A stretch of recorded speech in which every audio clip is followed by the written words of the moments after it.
مرحبا، كيفكم؟ رجعنا لكم قناة كل يوم أحلى. تحدي جديد وفيديو جديد. أنا نجم وأنا قيس. تحدينا اليوم هو توازن الضفادع. واللعبة هي عن زهر بزتوه، وعدد الأرقام اللي بيجي لازم يحطوا الضفادع على هاي اللوح المتحرك، واللي يطب اللوح هو الخسران. هلا ونحن عم نلعب تعرفوا على اللعبة أكثر. يلا حجر ورقة مقص لنشوف مين رح نبلش. حجر ورقة مقص. أنا قايل يلا زت الزهر يا غيث. 4. قلنا لك 4 وجينا شنطة الطماطم. شوي شوي يا غيث لا تخلي بالك. برافو، يلا يا نجم زت الزهر. وهي الزهر معي، يلا بسم الله. رقم 6. هي 6. أعطي الزهر لغيث وأصحاب 6. أنا أخذتك 6. يلا تعال ورجينا شنطة. على غير المهمة 100% أصلا.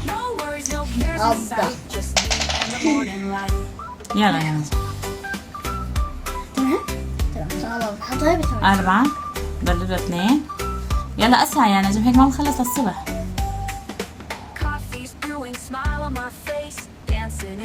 دائما نحطه بمنطقة. يلا يا غيث ست الزهر.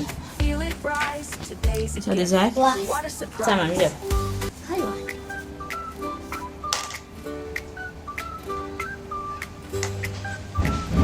انت لا تطلع علي مشان ما تخسري، طلع على اللعبة ركز. يلا يا نجم. 4. يلا غير ثبت من ايدك انت مشان ما تطب اللعبة، هو بس خلص بيعطي.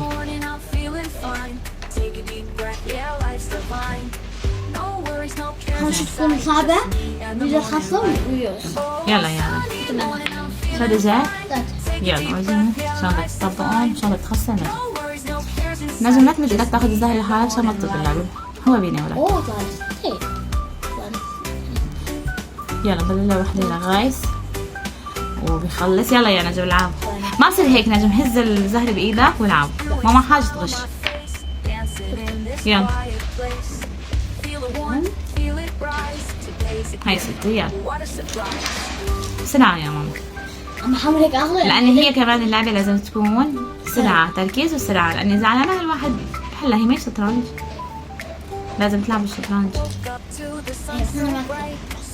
بالعكس حلوة. أيوة هلا.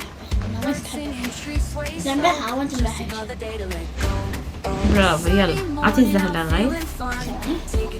يلا يا غيث. طبوها. شو بدي جاي؟ أعطيني.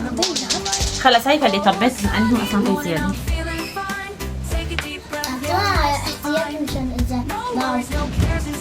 ركز يا غيث. إيه وهيك غيث خسران. ترجع لنا. يلا تحبوا نعمل جولة ثانية؟ إيه. لا هلا انتم حابين جولة ثانية، ولكن لا فيديو نعمل لكم فيديو مرة ثانية. هلا غيث شكله نعسان. يلا شاطروا وانبسطوا معنا واستمتعتوا. انتظرونا الجزء الثاني من هي اللعبة. ما تنسوا اللايك والاشتراك وحتى تكبر عائلتنا فيكم. الله بأمان الله.